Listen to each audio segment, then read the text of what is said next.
Hello everyone. I am about to head into the gym, but I wanted to pop on here really quick and make a quick video.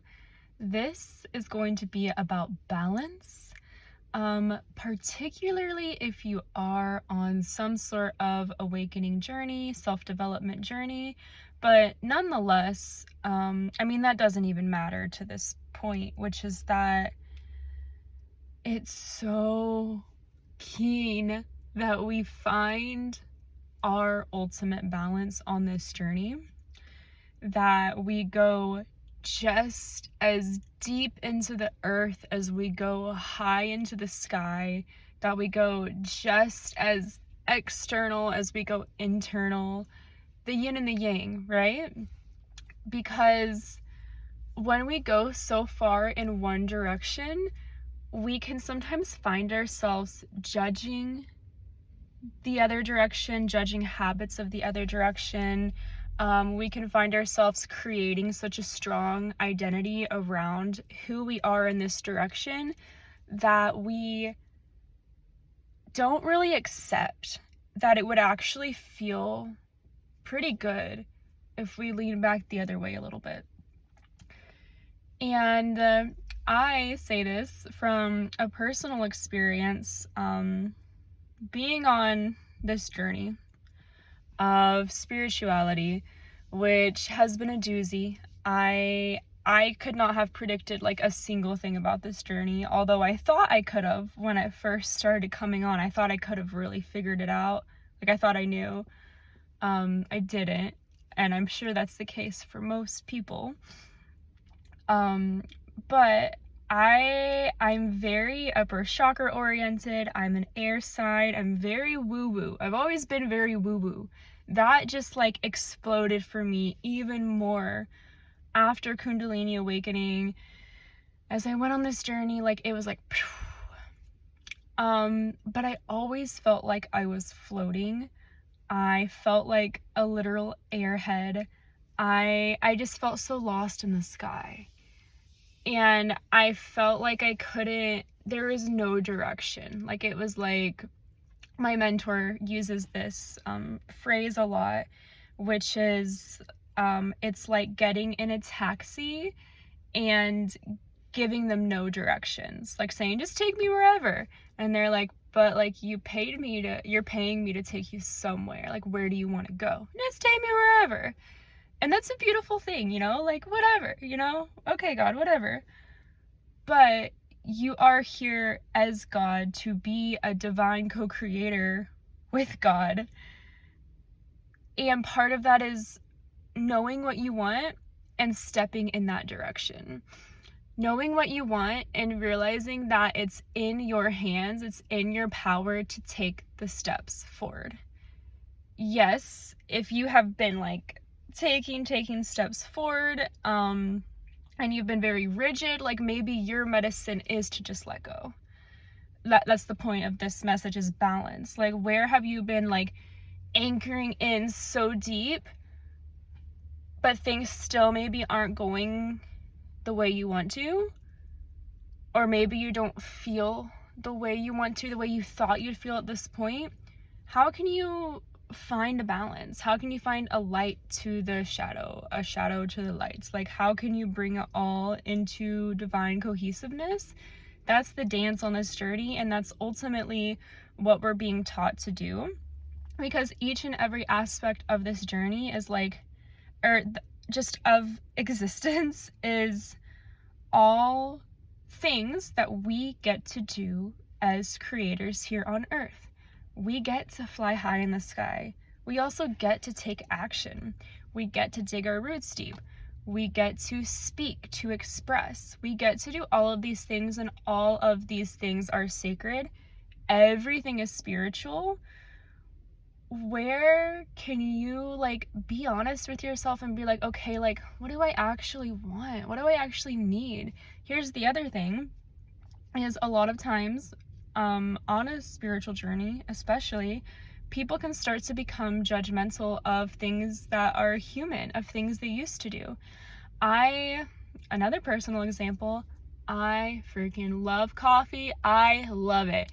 I started drinking coffee in 3rd grade. I love coffee so much. And when I started on this journey, like, I started to become too sensitive for coffee.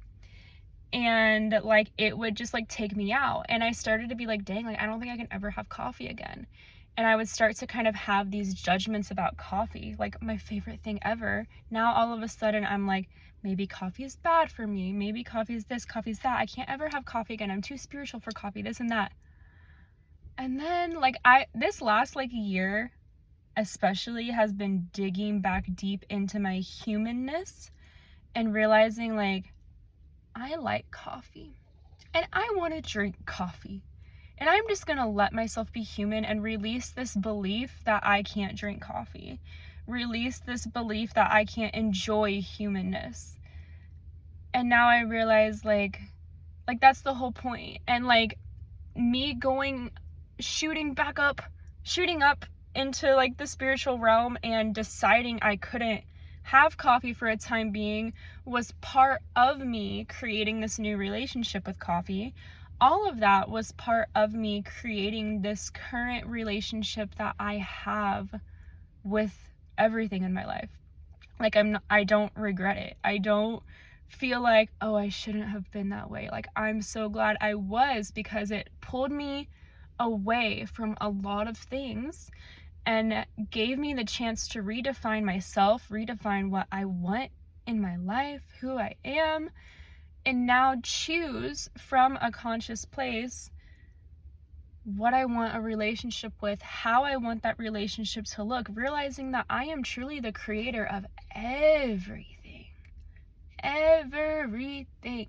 I'm the creator of how something makes me feel. I'm the creator of how affected I am by things. Like, I get to choose. And maybe I don't really get to choose what other people do, how other people live their lives. I don't really want to do that. But I do get to choose what kinds of relationships I have with those people. I get to choose how it affects me. What's my role in all of my connections? What's my role? Another big thing that's been coming up for me this last year, is family relationships that don't feel good. Family relationships that have been weighing on me since I can remember, and really highlighting like, wow, this doesn't feel good.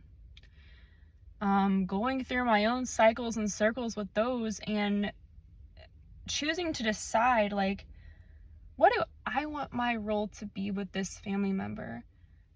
I can't do codependency anymore. I don't want it. It doesn't feel good. No matter what side of the codependent pendulum I'm on, it doesn't feel good. So what do I want instead? Out of these relationships, like, I want to be seen as the sacred daughter, the sacred granddaughter, the sacred sister. Like, I want to be seen as divine in all of my relationships, and I want to be able to see the divine within all of my relationships, to see the divine within everyone. So the point that I'm saying is, like, you can sit with yourself and decide, like, how do I want to be perceived in this relationship? How do I want to perceive myself? What kind of relationship do I want with this person? Like, you decide. Take back your power. You decide. Get a journal. Write it out. That's the best way to do this, at least for me. That is like if I can write it out, it's like done. It's sealed. It's clarified. It's spoken into the universe. What place I want in the world, and what place I want everything else in the world to have in my life.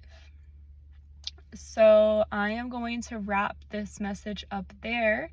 Thank you so much for listening. I really hope that this resonated with someone.